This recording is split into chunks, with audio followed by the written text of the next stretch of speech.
अस्सलाम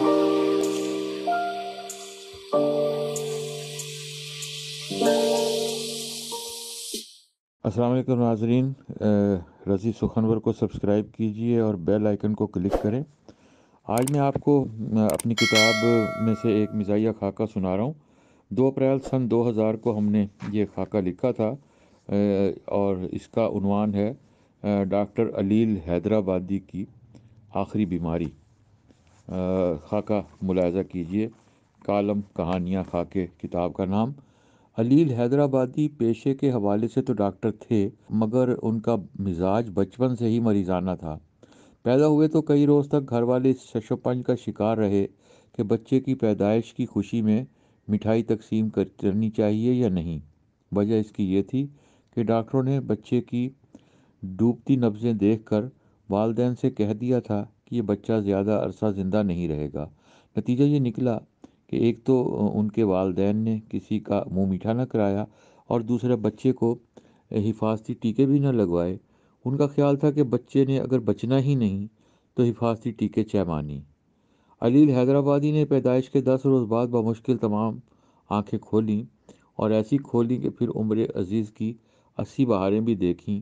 ये अलग बात कि इन 80 बरसों में से उनके 40 बरस अलालत और बाकी उम्र बीमारी के खदशे में गुजर गई।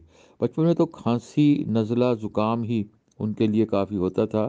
सर्दियों में वो ठंड लगने की वजह से बीमार होते तो गर्मियों में उन्हें लू लगती थी। कई बार तो ये हुआ कि सांस उखड़ गई। डॉक्टरों ने जवाब दे दिया। घर वाले एक दूसरे के गले लगकर रोने लगे और इसी चीखों पुकार के दौरान अलील हैदराबादी अपनी आंखें खोलते, हैरत और कदरे नागवारी के साथ अहले खाना को देखते और पूछते, क्यों शोर मचा रहे हैं आप? मालूम नहीं मैं बीमार हूँ। रोने वाले अपनी आंसू साफ करते। माँ बहनें अलील साहब की बलाएं लेतीं। उनके सर से मिर्चें वार कर जलाई जातीं और हरमल की धुनी दी जाती। अगले ही रोज़ वह भले चंगे हो जाते। बस इसी शोर शराबे में उन्होंने तालीम हासिल की और अपनी सेहत को मद्देनज़र रखते हुए मेडिकल कॉलेज में दाखिला ले लिया। वो शायद दुनिया के पहले और आखिरी डॉक्टर थे जिन्होंने लोगों के लिए नहीं, अपने इलाज के लिए ये पेशा इख्तियार किया।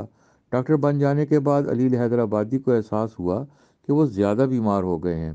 पहले तो उन्हें बीमारियों का इल्म ही नहीं था, इसलिए बचत हो जाती थी। अब तो इन्हें मालूम हो चुका था कि उनका पित्ता ख़राब है, जिगर में सोजिश, फेफड़ों में पानी और दिल में सुराख है। गुर्दा एक है और उसमें भी पत्थरी है।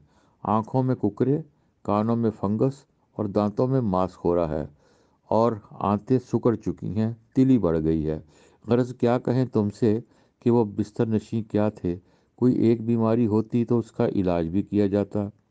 अलील हैदराबादी डॉक्टर क्या बने, उन्हें हर लहजा मौत का धड़का रहने लगा। सुबह ब्लड प्रेशर की गोली खाते तो दोपहर को दिल के मामलात दुरुस्त रखने का जतन करते। शाम को मैदे की जलन परेशान करती, रात को हाजमे की गोलियों की ज़रूरत पेश आ जाती। इतनी बहुत सी परेशानियाँ, इतनी बहुत सी बीमारियाँ कि रातों की नींद उड़ गई। ख्वाबावर गोलियाँ भी असर करना छोड़ गईं। मालूम हुआ कि डॉक्टर अलील हैदराबादी नफसियाती मरीज़ बन चुके हैं। हाथ धो रहे हैं तो धोए चले जा रहे हैं, खाना खाने बैठे हैं तो खाए चले जा रहे हैं, वॉक पर निकलते तो उस वक्त तक वापस ना आते जब तक टखना ना निकल जाता।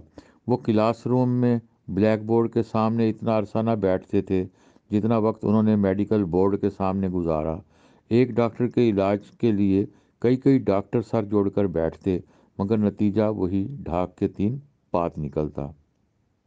बचपन से बुढ़ापे तक उन्हें मसला सिर्फ एक ही दरपेश रहा कि न वो न ठीक होते थे न फौत होते थे। एमबीबीएस होने के बावजूद उन्होंने दुनिया का हर इलाज कराया, तिब्ब यूनानी से लेकर होम्योपैथिक और आकुपंक्चर तक तमाम तरीका है इलाज नाकाम हो गए। फिर किसी ने बताया आप पर किसी ने काला जादू कर दिया है। अलील हैदराबादी को याद आया कि वाकई एक रोज़ इनके सहन में खून के छींटे दिखाई दिए थे और वो यही समझते रहे कि उनकी नक्सीर फूटी है। काले जादू के तोड़ के लिए एक काला बकरा आमिल के हवाले किया गया। बाद में आमिल ने बताया कि उस बकरे के फेफड़ों में पानी, दिल में सुराख था, तिली बड़ी हुई थी। उसके एक खुर भी टूटा हुआ था। डॉक्टर अलील हैदराबादी को अब यकीन हो गया, वाकई उन पर किसी ने काला जादू किया था, वरना जो बीमारियां उन्हें लाहक थीं वो भला सदके के बकरे को कैसे हो सकती थीं। आमिर ने काले जादू का तोड़ कर दिया। जिंदगी में पहली बार डॉक्टर अलील हैदराबादी को एहसास हुआ कि वो सेहतयाब हो गए हैं। अब उन्हें नज़र ठीक आ रहा था, दिल की धड़कनें काबू में थीं, हाजमा ठीक था, गुर्दे का दर्द भी खत्म हो गया था। तो गोया मैंने जिंदगी के 80 साल बिला वजह इधर उधर धक्के खाते गुजार दिए। काले जादू का पहले पता चल जाता तो इतनी अजियतें तो ना बर्दाश्त करना पड़ती। अलील हैदराबादी अब कतन अलील नहीं थे। उस रोज़ उन्हें ख्वाबावर गोलियों की भी ज़रूरत न पड़ी, फौरन नींद आ गई। उस रात वो बहुत मुतमईन होकर सोए और सुबह घर वालों को मालूम हुआ कि अलील हैदराबादी बीमारियों से ही नहीं, ज़िंदगी से भी निजात पा चुके हैं। नाज़रीन कराम, आपने हमारा ऑडियो कॉलम सुना। इस कॉलम के साथ ही इजाज़त चाहता हूँ। रज़ी सुखनवर को सब्सक्राइब करें, बेल आइकन को क्लिक करें। दोबारा मिलेंगे नए ऑडियो कॉलम के साथ। खुदा हाफिज़।